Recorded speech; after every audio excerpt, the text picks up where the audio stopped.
Hello, this is Donkey Kong Jr. by Nintendo, as the title screen helpfully informs us. I'm just going to put this on difficulty level 3. This game was released in 1983, the Atari port of the arcade game. The original arcade game was released in 1982, and it was a sequel to Donkey Kong, which was released the year before that in 81. Both Atari 800 ports were released in the same year in 1983. This one's they're both fairly competent ports. Compared to the arcade game, the movement in this is a bit kind of chunkier. Like you move quite a big section or like portion of screen with each movement frame. So sometimes it can be hard to make precise movements, but generally it's fine. There are 4 screens, as with Donkey Kong. This is the sort of the second screen. I was reading the manuals or the instructions and the box blurb. This is apparently the Hideout Scene.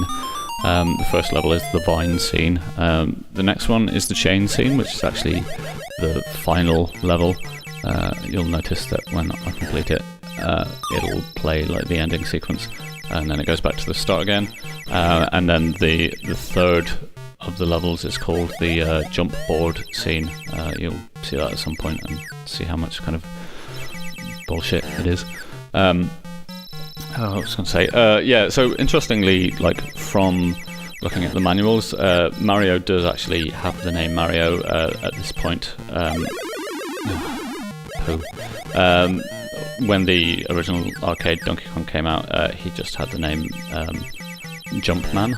That's a well-known fact, but yeah, by this point I guess they decided on his name, so both games had it kind of retconned in. Weirdly, his girlfriend in the first game, who was previously referred to as Pauline in the arcade game, canonically anyway, is just called his girlfriend in the manuals for the Atari versions. I'm not sure why. Anyway, I'll probably cover Donkey Kong at some point, but back to this game.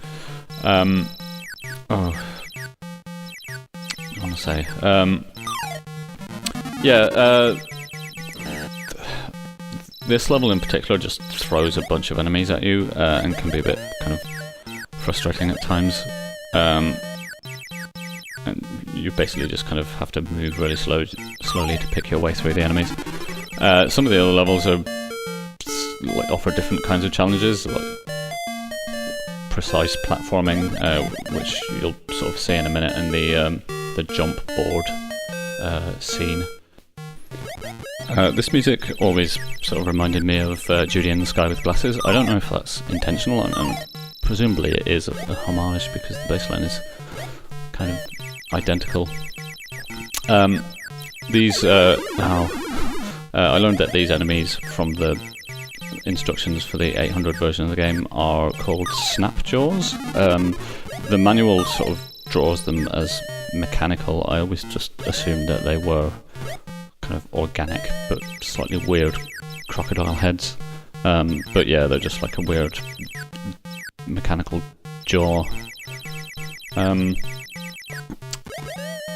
So this is the jump board scene coming up. It's kind of an ass in terms of the way the kind of weird moving platforms and vines works. Like, it's in this particular version of the game, more than the arcade version, it's really easy to fall off the small platforms, and for some reason it's quite hard to grab onto this vine.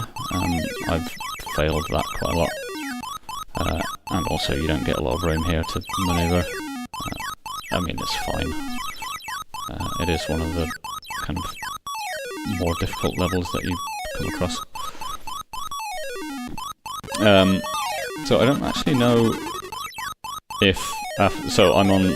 This is difficulty level 4, which is the highest that you can start from, but I don't know if you complete this, whether you kind of go on to difficulty level 5, and presumably it doesn't add any more screens because there aren't any, but... well, that's the end of that. Thanks for watching. This is Donkey Kong Jr.